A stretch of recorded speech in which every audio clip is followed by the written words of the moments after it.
उड़ीसा के, आसाम के जितने भाई सुन रहे हैं, ट्रक में बैठे हुए, गाड़ी में बैठे हुए, आप उधर के यहाँ आ जाइए, क्योंकि आपका लड़ाई पूरे भारत में आरडीएम लड़ रहा है। और आप ही अगर मौजूद नहीं रहेंगे तो फिर आपका लड़ाई कौन लड़ेगा? जब आपका प्रॉब्लम पुलिस से होगा तो आरडीएम को आवाज दीजिएगा, आरडीएम भारत के किसी कोने में आपके लिए लड़ाई लड़ने के लिए खड़ा हो जाएगा। तो जितने हमारे गाड़ी में बैठे में हमेशा तो कमाइएगा 12 मास, मगर एक दिन अपने अधिकार के लिए बैठिएगा तो देखिएगा जरूरत पड़ेगा आरडीएम का। आप जैसे जानते हैं आसाम में 2 बिहार के ड्राइवर को इतना मारा है कि जान से मारने की साजिश की है। उसके लिए अगर कोई आवाज उठाया है उसका नाम है आरडीएम है, उसका नाम फैसल खान है। आप वीडियो के माध्यम से देख सकते हैं किस तरह से मारा गया, काट दिया गया है।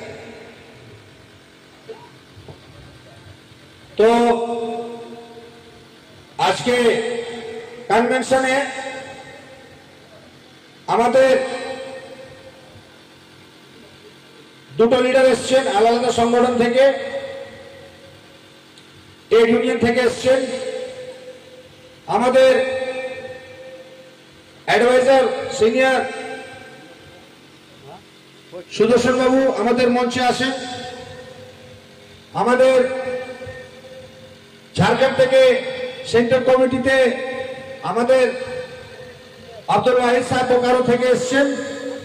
তো ওনার জন্য জোরদার তালি একটু মারলে খুব ভালো হবে। ঝাড়খণ্ড থেকে উনি আমাদেরকে সম্মান দিয়েছেন, এখানে ওয়েস্ট বেঙ্গলে ওনাকে আমরা বরণ করেছি।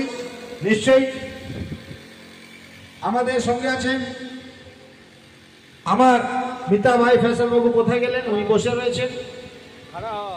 আমাদের সিনিয়র লিডার ওয়েস্ট বেঙ্গলে প্রথম থেকে, রাজ্যের লিডার থেকে পারিজুল সাহেব এখন দক্ষিণ দিনাজপুর থেকে, ওনার জন্য জোর হাততালি করুন একটু।